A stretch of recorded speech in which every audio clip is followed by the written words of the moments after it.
Saraswati rivers meet. Experience faith. Experience culture. Tent as well. Experience Mahakumbh. Only on WION. World is One.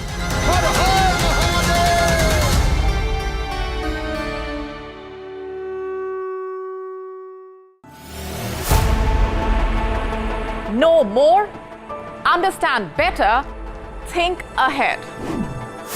Hello and a very warm welcome. You are watching Gravitas with me, Molly Gambhir.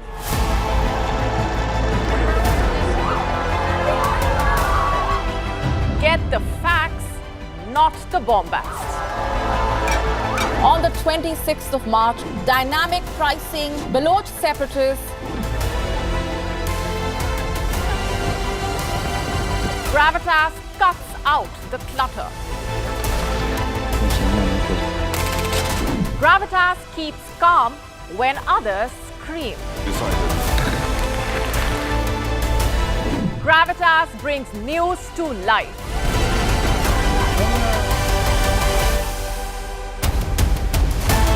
Weekdays 9 p.m. IST, 3:30 p.m. GMT. Gravitas. Seeing is believing. From the bustling trading floors of Wall Street to the vibrant exchanges of Asian stock markets, WION breaks it down for you to make sense of what's happening. As we reveal the key factors behind events, strategic battles, and the game-changing business decisions that shape the world. We bring you all of this and more on World Business Watch.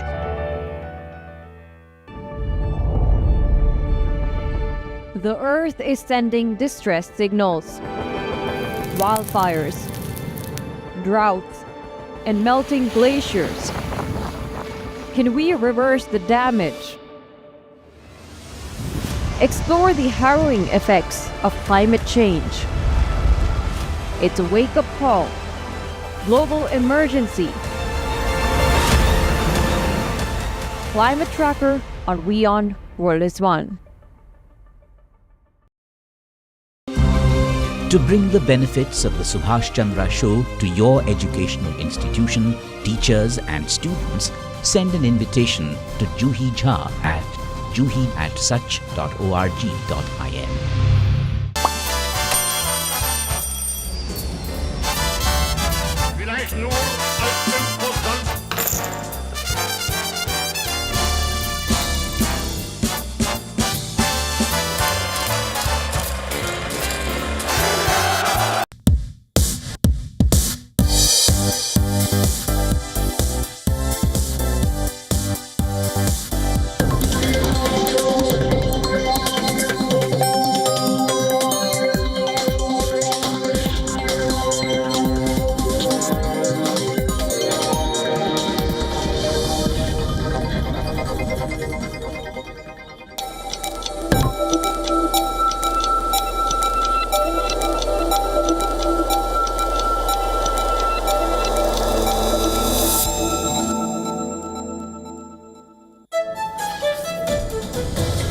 Hello and a very warm welcome. You're watching Gravitas with me, Molly Gambhir. Let's get started.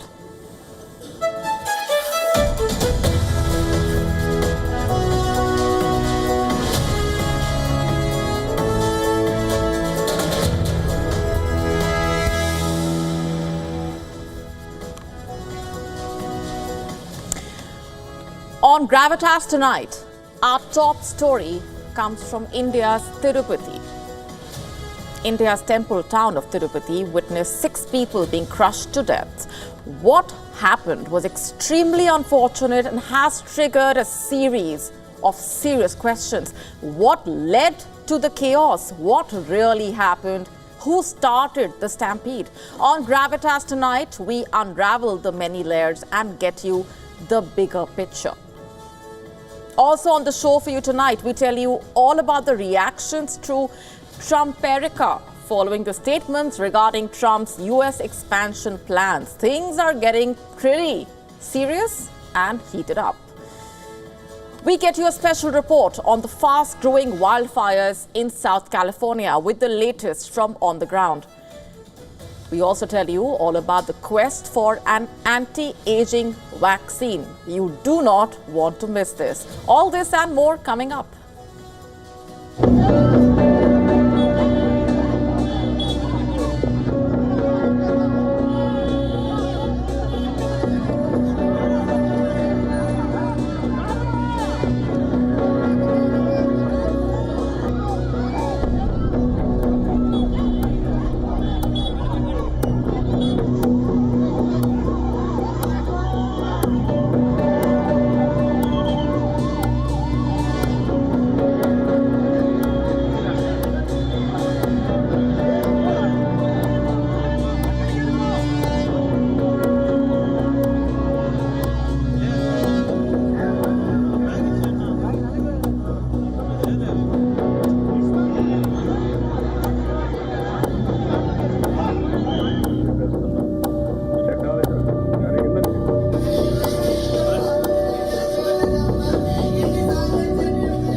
Our top story tonight on Gravitas is from India, where 6 people were crushed to death in the temple town of Tirupati in the southern state of Andhra Pradesh. An unfortunate incident that claimed the lives of innocent individuals who had gathered to collect entrance tokens so that they could offer their prayers to the deities. But poor planning, miscommunication, inadequate crowd control and safety lapses reportedly led to the tragic loss of life and injuries for several others. Who is responsible for this chaos is the question. Who should be held accountable for these deaths? Who is to blame for this avoidable tragedy and the loss of life? And more importantly, why are stampedes so common in India? Let's just understand this. First, here's what happened on Wednesday night. A stampede broke out when hundreds of devotees jostled to get tokens for the 10-day auspicious ceremony there. It's supposed to start on January 10. You see, 2 days before the festival was set to begin, this is the temple located in the Tirumala Hills. Large crowds descended at over 90 ticket counters that were set up for the festival. According to reports, arrangements were in place for the distribution of 120,000 tokens to devotees. The tokens are meant for what is called Sarva Darshan. It basically allows a chance for the devotees to see the inner sanctum of the temple and offer prayers up close. Now, the tokens for the 10-day festival were to be handed from 5 a.m. on Thursday. But thousands of people gathered a night before at the counters that was set up by the temple body, TTD, which oversees the temple operations. The distribution arrangements were made at 94 counters, besides other places. But the situation went out of control at the counter set up at MGM High School, located near the Vishnu Nivasam temple. Around 4,000 to 5,000 temple thronged the counter from Wednesday morning. By the evening, the crowd became unruly, leading to pushing, jostling. The situation spiraled out of control when crowds reportedly surged towards the ticket counter gates. At 8:50 p.m., the gates gave way under pressure, triggering the stampede. Some devotees fell. Others were trampled as panic spread. Security personnel, including police and TTD vigilance staff, were unable to manage the rush.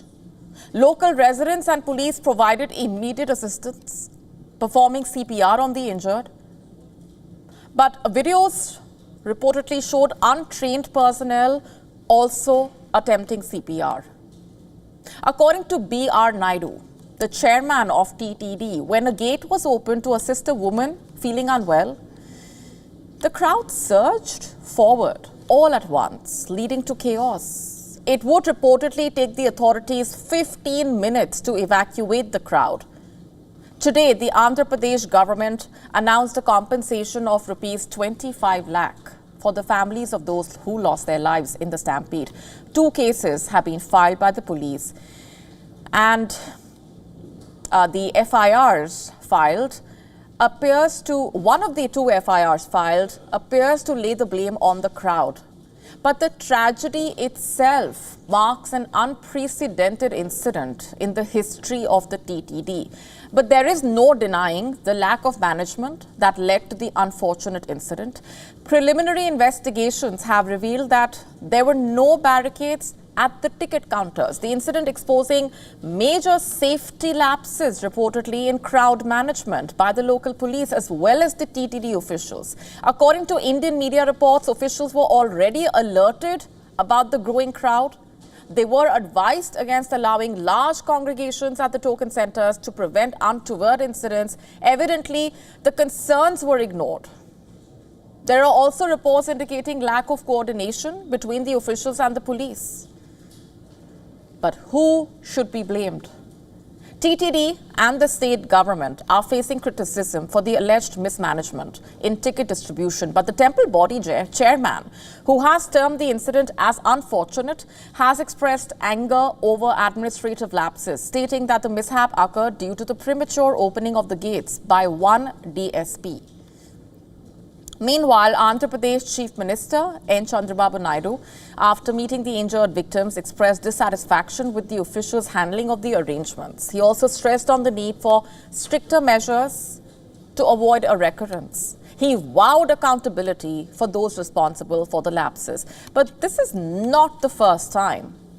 As tragic as it is, stampedes have become common in India. According to data from the National Crime Records Bureau, India recorded 3935 stampede incidents between 1996 and 2022. Deadly accidents are common at places of worship during major religious festivals. In July last year, 121 people were killed in Uttar Pradesh during a Hindu religious gathering. Then in August, 7 people died in another stampede that broke out. This was in Bihar's Jehanabad district. In January 2022, at least 12 people died and more were injured in a stampede at the Vaishno Devi temple in Jammu and Kashmir. It happened after a huge crowd of devotees tried to go into the shrine through its narrow entrance. In 2016, another 112 people died after a huge explosion caused by a banned fireworks display marking the Hindu New Year at a temple in Kerala. In 2014, over 30 people were killed in a stampede at Gandhi Maidan in Bihar's Patna. In 2013, during the Kumbh Mela in Allahabad, 36 people were killed at a railway station due to overcrowding. In 2011, 106 people died on a narrow pathway in Sabrimala. But it's not just religious events, of course. Stampedes have also been recorded at political rallies, at celebrity appearances. In fact, just a few weeks ago, a stampede broke out at a cinema hall in the southern city of Hyderabad during the premiere of the movie Pushpa 2. You would know about this. The memory of that incident, in fact, is still fresh in the minds of the people. On December 4, a large crowd had gathered to catch a glimpse of popular actor Allu Arjun. But chaos broke out when the actor waved to the fans from the sunroof of his car. A woman was crushed in the resulting stampede, with her child suffering injuries. Each time, the circumstances behind the stampede remain the same: poor planning, miscommunication, inadequate crowd management, safety lapses, negligence, greed. It reflects a chronic failure to ensure public safety, especially during religious festivals. It's time to ask some serious questions. Why is crowd safety not a priority in India? It would seem that is an obvious question. Why are actionable measures not implemented? Why is spatial and thermal comfort not considered when planning events? Shouldn't organizers provide sufficient hydration facilities, for example, to prevent exhaustion at these events? Are organizers accounting for multiple clearly designated entry and exit points? Are they prepared to handle the expected crowd size? What does their emergency preparedness look like? All of these factors must be non-negotiable. It's time that authorities ensure the safety of citizens, whether they gather for faith or for fandom or otherwise.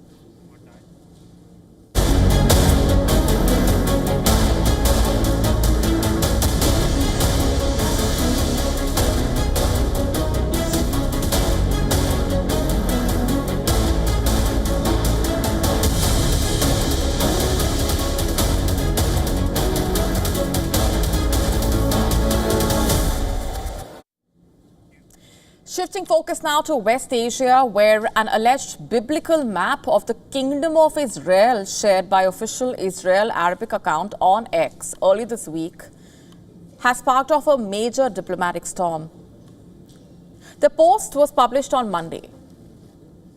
It basically shows the boundaries of the ancient kingdoms of Israel and Judah in 928 BC, which encompassed part of modern-day Jordan, Syria, Lebanon, as well as areas controlled by the Palestinian Authority in the West Bank. The accompanying text offers a summary of the divide between Israel and Judah. It reads, and I'm quoting here, "Did you know that the Kingdom of Israel existed 3,000 years ago?" The post then proceeds to portray the biblical accounts of King Saul, David, and Solomon, as well as the partition of the kingdom to the northern kingdom of Israel and the southern kingdom of Judea. It talks about their respective destruction and the exile by the Assyrian and Babylonian empires. The tweet reads, and I'm quoting, "This division led to political conflicts throughout the history of the people of Israel, and its effects continued for hundreds of years," quote unquote. However, the Jewish people in the diaspora continued to look forward to the revival of their powers and capabilities and the rebuilding of their state, which was declared in the State of Israel in 1948 to become the only democracy in the Middle East, quote unquote. However, not everyone was pleased with this history lesson from Israel. The biblical map was featured in outlets across West Asia, including Saudi channel Al Arabiya, Qatari outlet Al Jazeera, and others. Not just that, many Arab language users also criticized the map. They argued that the biblical version of Israel's history has not thoroughly been supported by archaeological evidence or other historical sources. Some netizens also took issue with Israel's claim of being the sole democracy in the Middle East, quote unquote. Others characterized the post as a provocation. The post also drew fury from Israel's Arab neighbors. Jordan condemned the move and accused the Israeli government of encouraging continued conflict and violence in the region. The Jordanian Ministry of Foreign Affairs claimed that the post followed the trend of inflammatory comments made by far-right members of the Israeli government. The statement, attributed to Foreign Ministry spokesman Ambassador Dr. Sufyan Quda, said, and I'm quoting here, "These allegations and illusions adopted and promoted by extremists in the Israeli government, which encourage the continuation of cycles and of violence and conflict, constitute a blatant violation of international norms and laws," quote unquote. Calling for international condemnation, Quda demanded that the Israeli government immediately cease these provocative actions and stop the provocative statements. Criticism also came from Qatar's foreign ministry. Doha said that the map claiming to represent historical Israel was a flagrant violation of international norms. Doha also warned that Israel's evident aspirations could further hinder the chances of peace in the region. The country also called on the international community to confront Israel's expansionist ambitions in Arab lands. The UAE Foreign Ministry statement also slammed the map as a flagrant violation and breach of international law. Its statement read, and I'm quoting here, "The UAE's absolute rejection of all provocative practices aimed at altering the legal status of the occupied Palestinian territories," quote unquote. The ministry stressed on the need to put an end to unlawful practices that threaten the two-state solution and the establishment of an independent Palestinian state, quote unquote. Similarly, the Saudi Foreign Ministry also rejected the Israeli allegations related to the map, saying such extremist allegations demonstrate the intention of the occupation authorities to consolidate their occupation and continue blatant attacks on sovereign states and violate international laws, quote unquote. The Arab League Secretary General Ahmad Abul Gheit stated in a press release, and I'm quoting here, "The publication of these alleged maps is not a trivial act and must be understood in the context of the extreme right-wing extremism and religious obsession engulfing the Israeli government and its leaders to the extent of invoking and promoting historical myths as facts, quote unquote. Of course, the Palestinian Authority also condemned the map as a violation of international resolutions and laws. And as far as Hamas is concerned, as expected, Hamas rejected in a telegram statement calls to annex territories marked on the map as a confirmation of the Israeli occupation's aggressive nature and expansionist ambitions, quote unquote. It said Israel's hostile policies and repetitive public statements necessitate strong stances and measures by the Arab League and Arab and Muslim governments to confront these ambitions and stop the continuing Zionist crimes against our Palestinian people, quote unquote. You see, the publication of the map comes at a time when far-right ministers in the Israeli government talk up prospects of a full Israeli annexation of the occupied West Bank and the rebuilding of settlements in Gaza, both Palestinian territories occupied by Israel since 1967. In November, far-right finance minister Bezalel Smotrich declared that 2025 will be the year of sovereignty in Judea and Samaria, quote unquote. He was basically referring to the occupied West Bank. Smotrich, who also heads a government body managing Israel's illegal settlements, ordered preparations for the eventual seizure of the Palestinian territory.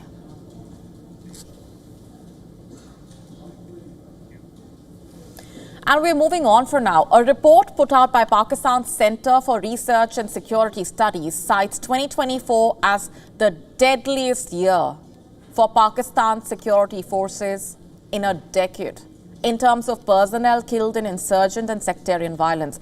And topping the region's hardest hit was Balochistan, that's suffering from a 75-year-old insurgency. The fact that the rebellion originates in educated youth spells of the region spells out the nature of the anti-Pakistan sentiment.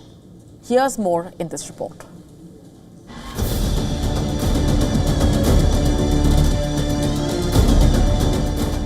Wednesday morning at the main square in Zehri in Balochistan's Khuzdar, some 60 rebels of the Balochistan Liberation Army grab control of key civilian installations.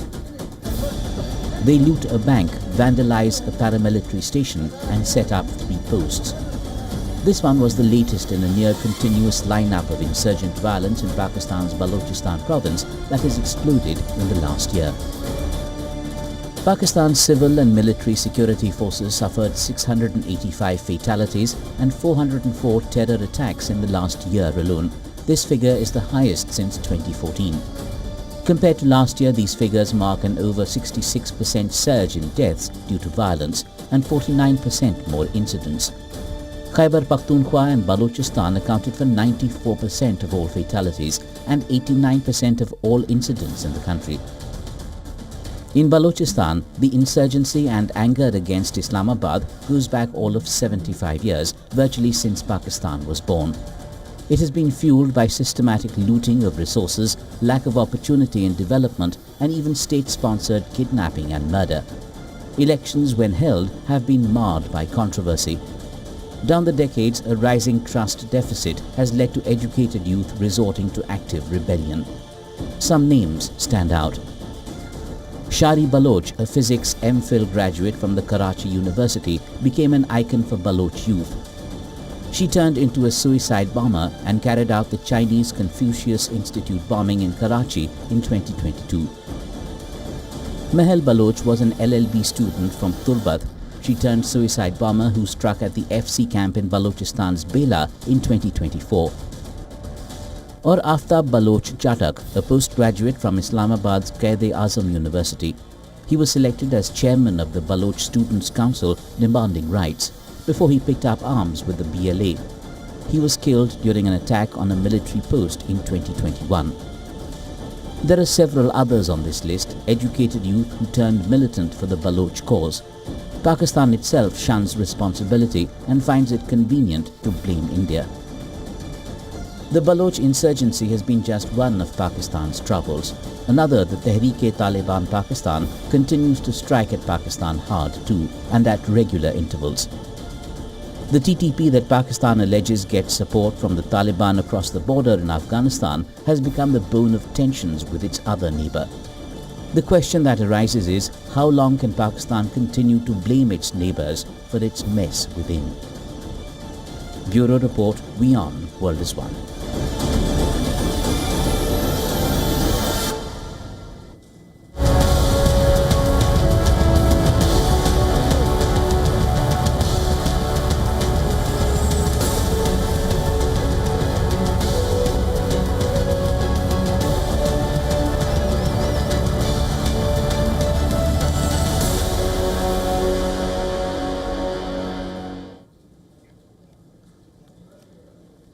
Last night on Gravitas, we told you all about US President-elect Donald Trump and his new American dream of expanding the US territory and the statements that he has been making regarding the same.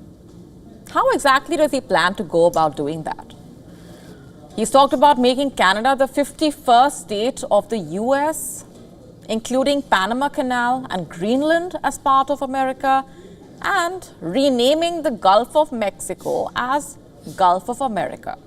And now America's allies, Mexico, Canada, Spain, have hit back at Trump, registering their rebellion against his expansionist claims. What exactly happened there? Yesterday, Trump, during a press conference at his Mar-a-Lago residence, talked about his plans to rename the Gulf of Mexico. He reportedly said that the Gulf of America has a beautiful ring and covers a lot of territory. On Wednesday, responding to this, Mexican president made a counter-suggestion. Sheinbaum pitched for America to be called Mexican America instead.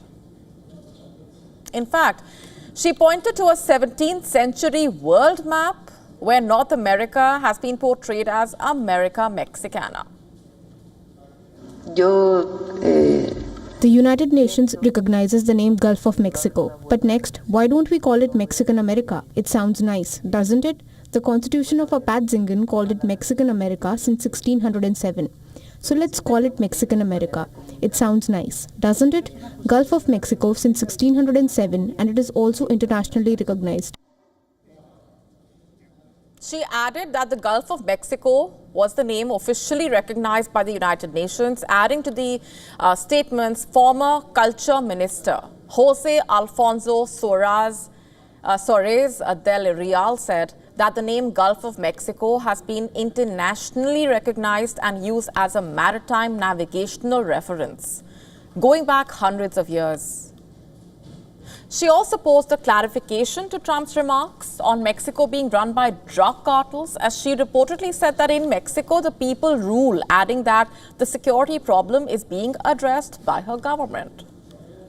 Just for context here, Trump has repeatedly lashed out at Mexico, threatening to impose stiff tariffs unless it halted the flow of illegal migrants and drugs across the border.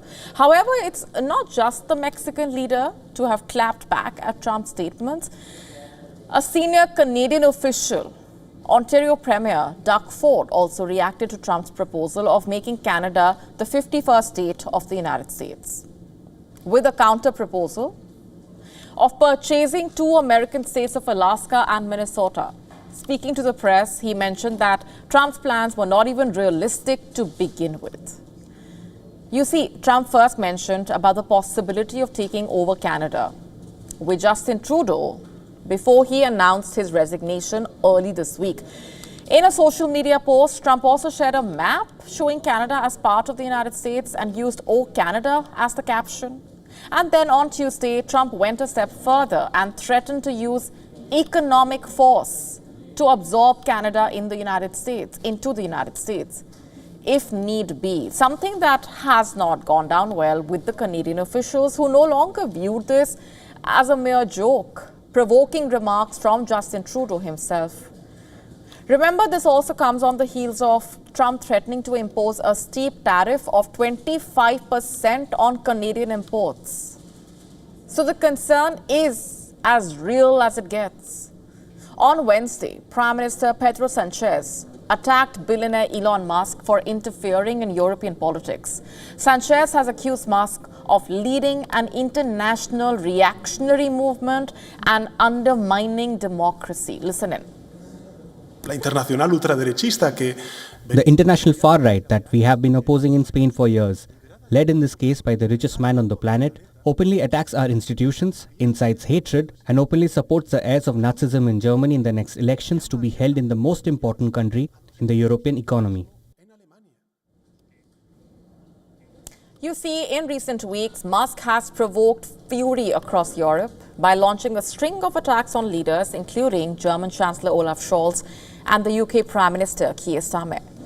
Not just that, on Sunday, Musk also waded into Spanish affairs by commenting on an article which stated that rape convictions in Spain's Catalonia region were mainly carried out by foreigners. You see, it's no secret by now that Musk is reportedly poised to grab a role as an advisor in the Trump administration. All said and done, Trump's allies seem to have had enough of his continuing threats and these statements, and one will have to wait and watch to see where things really go once he takes over.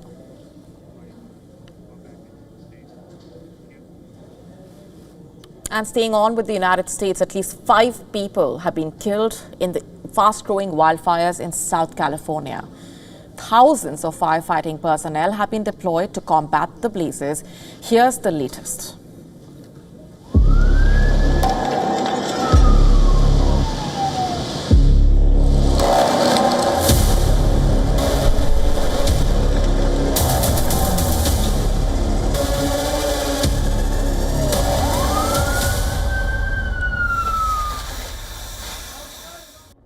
Los Angeles savaged by raging wildfires from all sides, fanned by gusty winds. 5 major blazes are burning down hundreds of structures, devastating affluent communities, including Pacific Palisades and Hollywood Hills.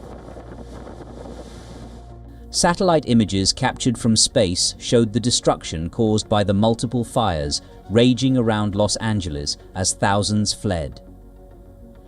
The number of California homes and businesses without electricity ballooned to more than 400,000. Hollywoods is bearing the brunt of the destruction, with celebrities including Paris Hilton, Mandy Moore, Anna Faris, James Woods, Eugene Levy lamenting the loss of their long-lived homes and precious memories. A raging wildfire, now named the Sunset Fire, has destroyed the Pacific Palisades residences of Adam Brody and Leighton Meester, as well as John Goodman, have also been destroyed. The fire is encroaching up on popular tourist destinations like the famous Magic Castle, Madame Tussauds Wax Museum, and many other beloved spots, threatening cultural treasures. The Hollywood Bowl, opened in 1929, is one of LA's premier outdoor venues. Its iconic, concentric arched bandshell has hosted legendary performances by artists like the Beatles, Judy Garland, Ella Fitzgerald, and more. Amid the chaos, the Academy has extended the deadline for Oscar nomination voting by 2 days, now set to close on January 14th. Fire in Eaton Canyon, in the foothills of the San Gabriel Mountains, north of Los Angeles, has spread to more than 10,000 acres. Another blaze, the Hearst Fire, has erupted and spread northeast of San Fernando, burning at least 700 acres. The estimated damage and economic loss from the California wildfire is over $57 billion. Fire has been mapped this afternoon at 10,600 acres, and it is still growing. We have 0% containment. We have over 750 firefighting personnel assigned on the line, and mutual aid resources from out of state, including Arizona, have arrived to assist us with this firefight. Unfortunately, we have 5 reported civilian fatalities, a number of injuries, and over 1,000 structures damaged or destroyed. The cause of the fire is unknown. President Joe Biden reached Los Angeles with California Governor Gavin Newsom to be briefed on what he called an astounding situation.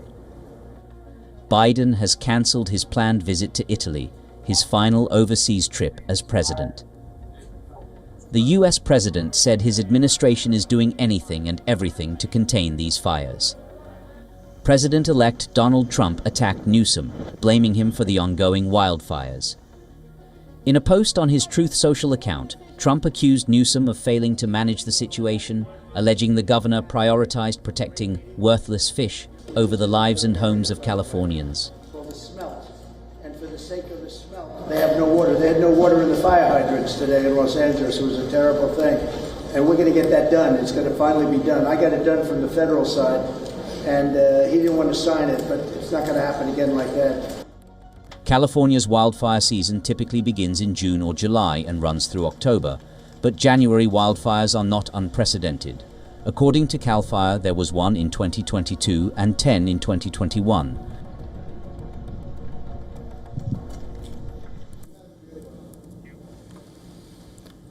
Shifting focus for now, in a bid to terminate Pakistan's designation as a major non-NATO ally, a legislation has been reintroduced in the US House of Representatives.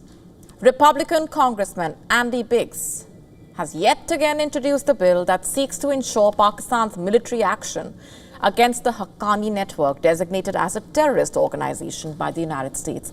The legislation says that the US president should not issue a certification as a major non-NATO ally unless Pakistan continues to conduct military operations to significantly disrupt the safe haven and freedom of movement of the Haqqani network in the country. The legislation further saying that the certification also should state that Pakistan has taken steps to show its commitment to prevent the Haqqani network from using the country as a safe haven, and that Islamabad actively coordinates with the Afghan government to restrict the movement of militants along the Afghanistan-Pakistan border. Congressman Andy Biggs, who is a chairman of the House Judiciary Panel's Subcommittee on Crime and Federal Government Surveillance, first introduced the bill in the US House of Representatives in January 2019. And since then, the legislation has been moved in every Congress but has failed to make any legislative progress in all attempts. The United States grants a major non-NATO ally status to countries other than the NATO members that maintain strategic partnerships with the US armed forces, even though the designation does not include a mutual defense agreement like NATO membership. It provides access to several military and financial benefits unavailable to other non-NATO countries. Currently, there are 20 such countries spread across 4 continents, including 11 in Asia, 4 in Africa, 3 in South America, and 2 in Oceania.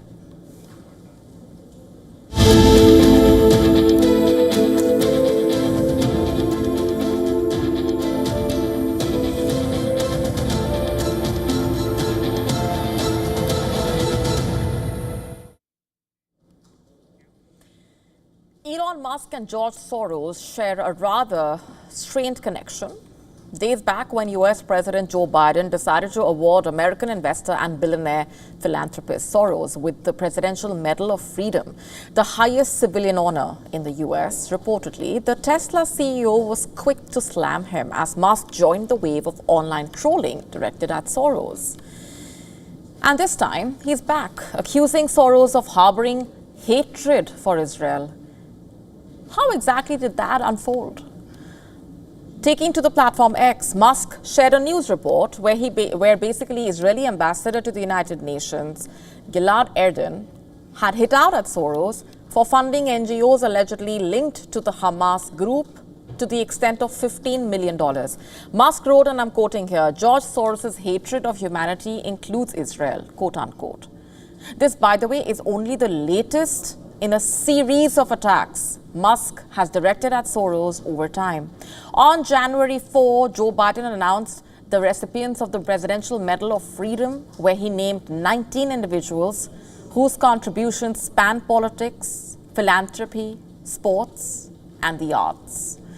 And among them was George Soros, the founder of the Open Society Foundations, who was cited for his focus on global initiatives that strengthen democracy, human rights, education, and social justice, quote unquote, as per the White House. Now, Soros' selection was met with a bunch of mixed reactions, with many even calling it politically motivated. Why is that? Because of his long-standing role as a key donor to democratic causes and his comments on Republican politicians. And how had Musk reacted to it? Referring to the award delivered by Biden, Musk called it a travesty. And what's more, in a meme post shared by him, Musk even likened Soros to a Star Wars villain who in the film series has been portrayed as a kind, democratic ruler, while being a secret plotter who wants to take back control in reality. With this, Musk then made a covert suggestion that Soros might be hiding his true motives as well, one that did not escape many, as the post quickly gained traction across social media. Not just that, in an unrelated post, Musk also compared Soros with Magneto from the X-Men series, drawing comparison between how both were Holocaust survivors. Earlier in a podcast as well, Musk has accused Soros of wielding a detrimental influence on global politics, calling him someone actively working to erode the fabric of civilization. What triggered things to escalate? Soros is a controversial figure in his own right, who faced criticism for his far-reaching political influence in countries like Hungary and Russia. His Open Society foundations, in fact, face pushback, where his initiatives have often been painted as foreign interference, reportedly. Not just abroad, in India as well, Soros was at the center of a political flashpoint when chief of the ruling Bharatiya Janata Party accused the opposition Congress of being linked to Soros and his organizations. Notwithstanding these, what it ultimately boils down to is the ongoing saga in between two of the world's most powerful individuals with considerably huge amount of wealth and wide-ranging influence that can play a role in shaping critical opinions on global matters. Will this tiff end in the future? We'll have to wait and watch.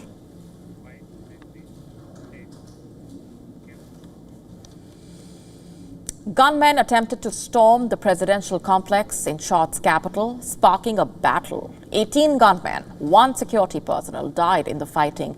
The incident unfolded around 7:45 p.m. local time when armed men stormed the presidential premises. The president was in the complex at the time of the attack.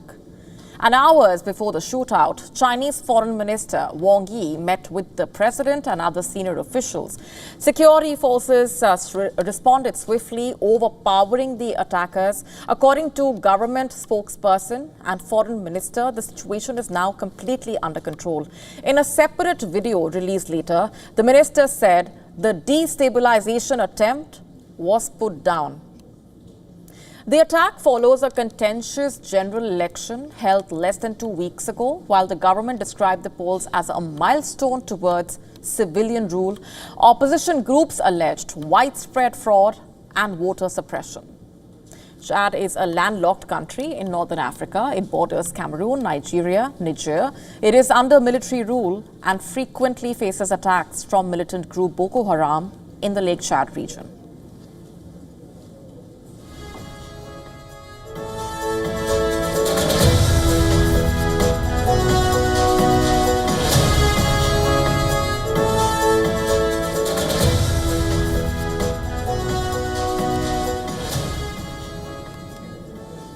Our next story is about something that happened in India's Kerala.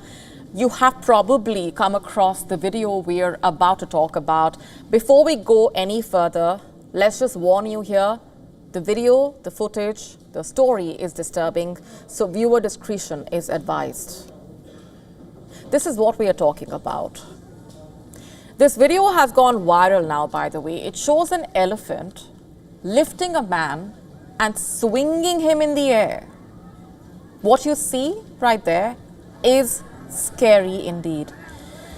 In fact, at least 17 people were injured, one of them critically. There were scenes of absolute panic. Most injuries were reportedly the result of the stampede-like situation due to the panic. Just for context, this was during an annual festival in Kerala. But that footage is only what you see and one part of the story. You see, what happened is indicative of something extremely important that might not get talked about enough. While what happened is obviously unfortunate and disturbing, and one can't be too sure of what triggered the incident in Kerala, we've all heard about multiple accounts focusing on the debate around man versus wild. This incident had people reacting and commenting on the video saying, man's actions have consequences.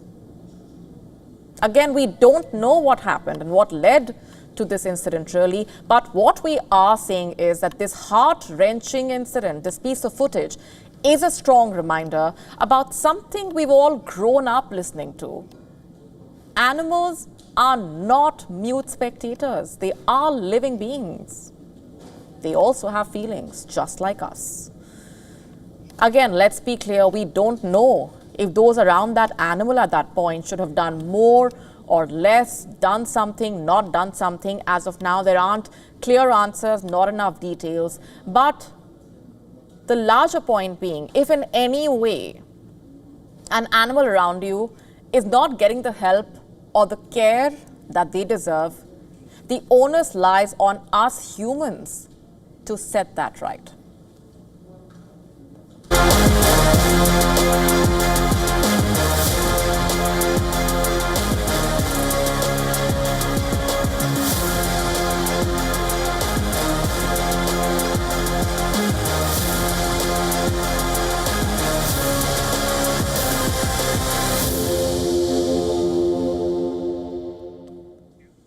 In our next story, we want to begin by asking a question. Have you ever wished you could turn back the clock and be young all over again? Of course, being young is subjective, but you know what I mean by that.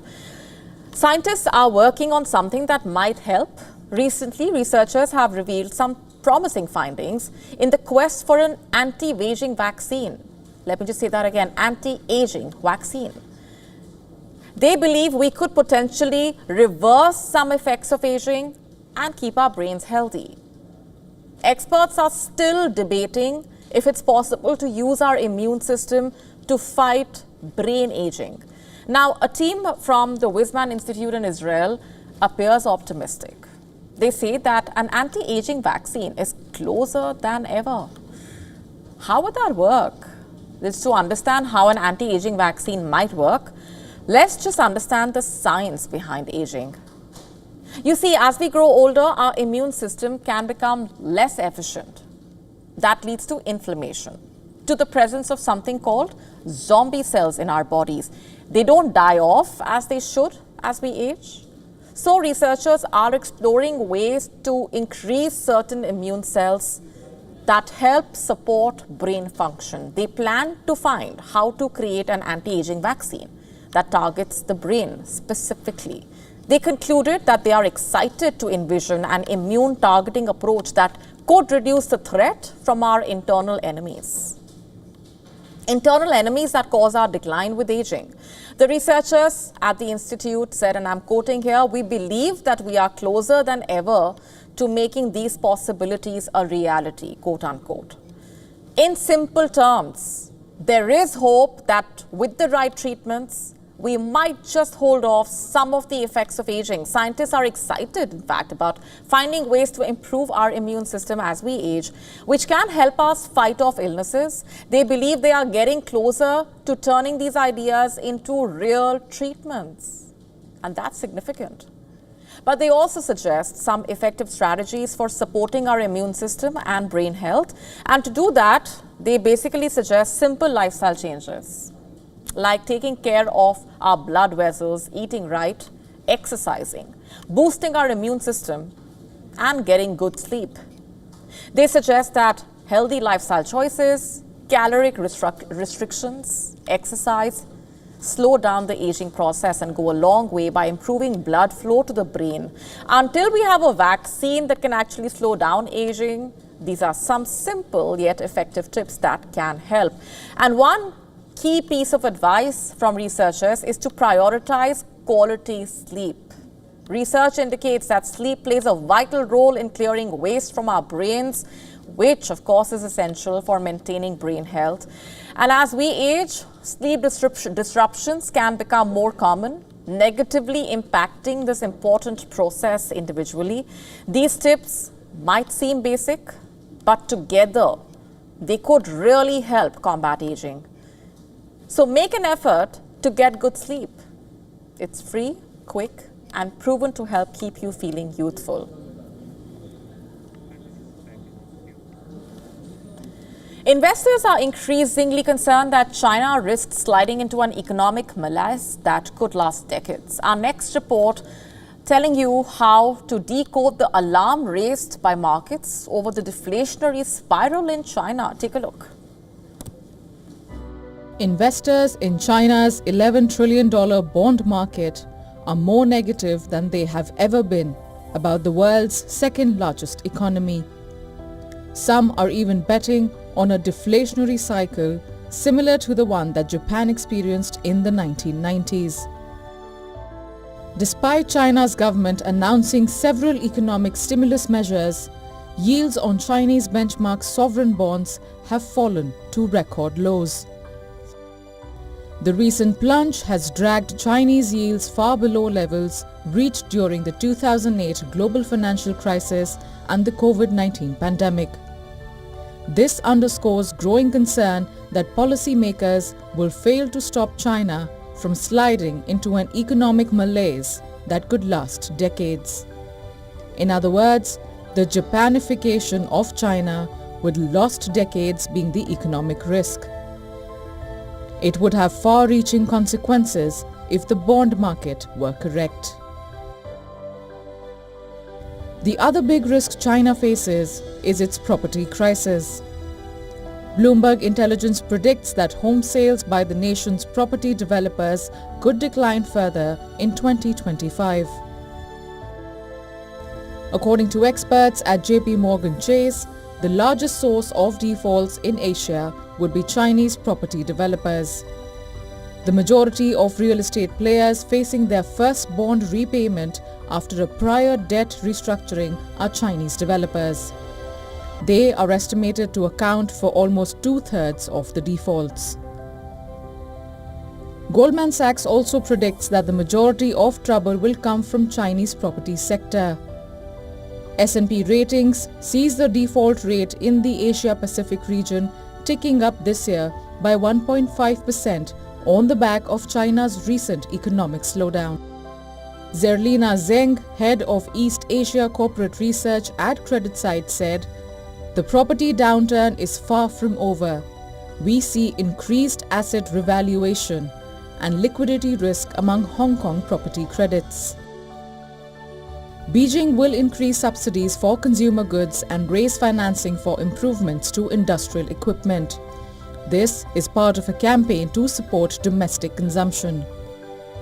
Consumers will qualify for a 15% subsidy for buying new mobile phones, tablets and smartwatches under 6,000 yuan or about $820. The actual benefit is capped at 1,500 yuan per person each year, with some restrictions placed on the number of goods that people can buy. China has made boosting consumption a higher priority this year as it looks to fight deflation amid subdued household and business confidence. However, despite the stimulus blitz and pledges to boost demand, the deflationary spiral lasting several years is a real risk under Trump 2.0. Business Bureau, WION World is One.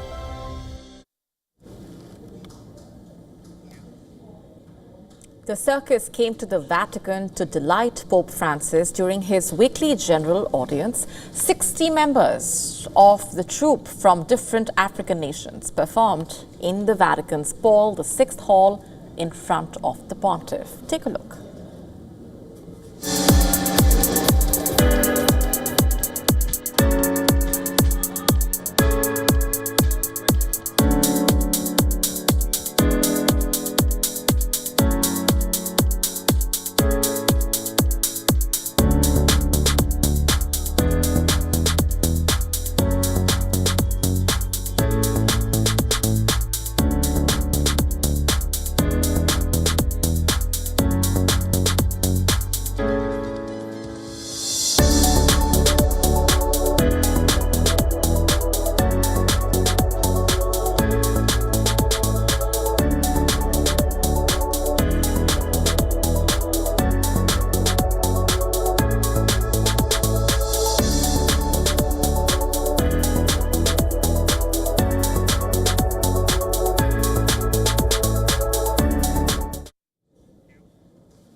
on that note, it's a wrap on this edition of Gravitas Tonight. This is me, Molly Gambhir, signing off. Thanks for watching.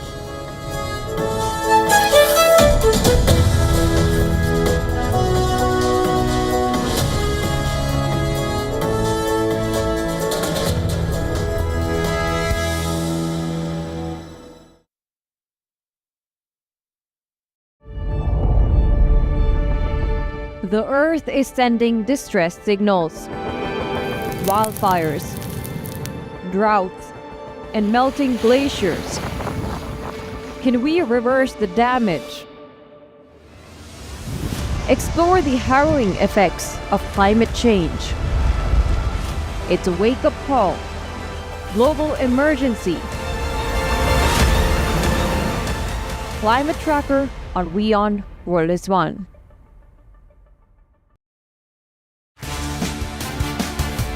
As Popeye and Tintin enter the public domain, we tell you about other iconic characters that are now free. Meet Indian filmmaker and comedian Varun Grover. And find out some lesser-known facts about Indian cinema's Greek god, Hrithik Roshan. All this and much more with me, Diksha Bisla, on WION eClub at these times.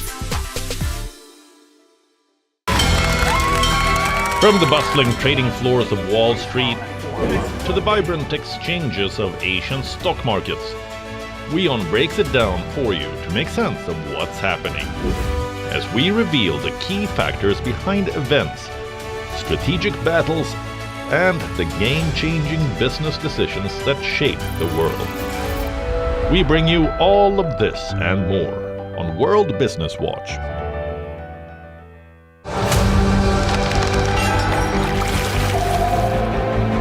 The biggest gathering of humanity on the planet. This is quite an interesting spot. WION brings you exclusive coverage from the ground of the Mahakumbh Mela. These bikes will be patrolling all around.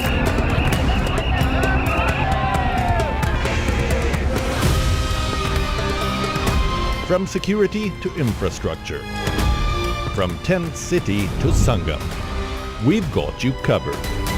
This is Tribeni Sangam, where Ganga, Yamuna, and the mythical Saraswati rivers meet. Experience faith. Experience culture. Tent as well. Experience Mahakumbh. Only on WION. World is One.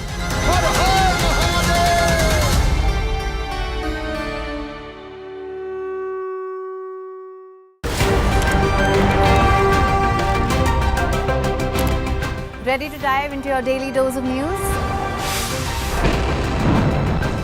Bringing you what's trending in the West and all that's setting trends in the East.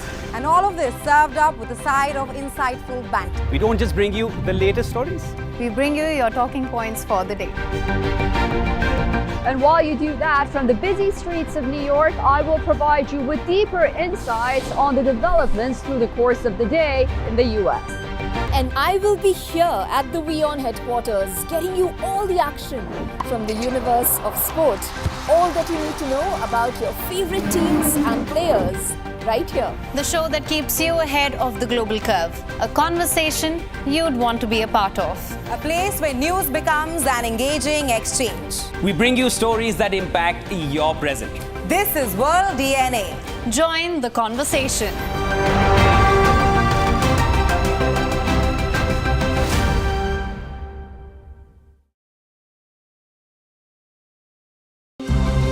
To bring the benefits of the Subhash Chandra Show to your educational institution, teachers and students, send an invitation to Juhi Jha at juhi@such.org.in. WION, India's global voice, the channel that brings you the biggest stories from across the world through India's lens. Now available in more than 190 countries worldwide. Because we believe that the world is one. Watch us in Africa, Europe, USA and Canada, South America, Asia Pacific, Middle East and North African regions. Also available on these digital platforms across the world. WION. World is One.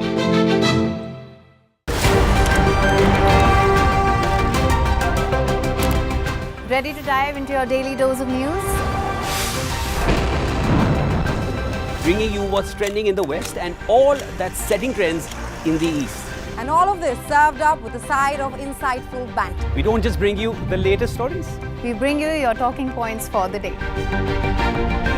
And while you do that, from the busy streets of New York, I will provide you with deeper insights on the developments through the course of the day in the US. And I will be here at the WION headquarters, getting you all the action from the universe of sport. All that you need to know about your favorite teams and players, right here. The show that keeps you ahead of the global curve. A conversation you'd want to be a part of. A place where news becomes an engaging exchange. We bring you stories that impact your present. This is World DNA. Join the conversation.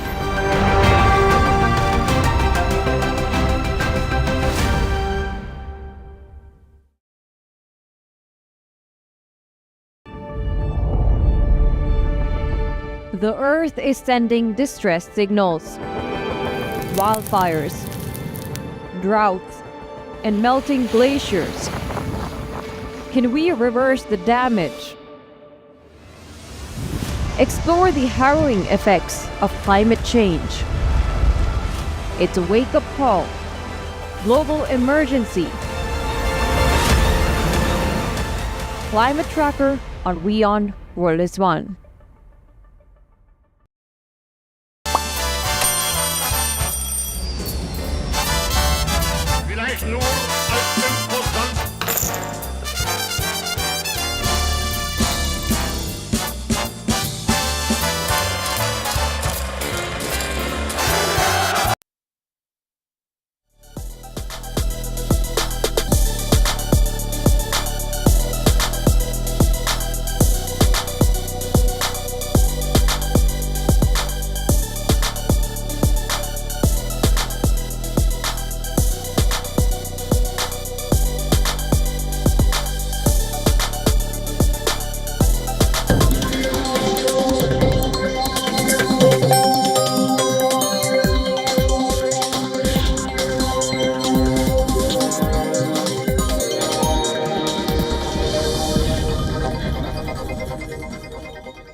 Well, thanks for staying with us. You're watching WION World is One.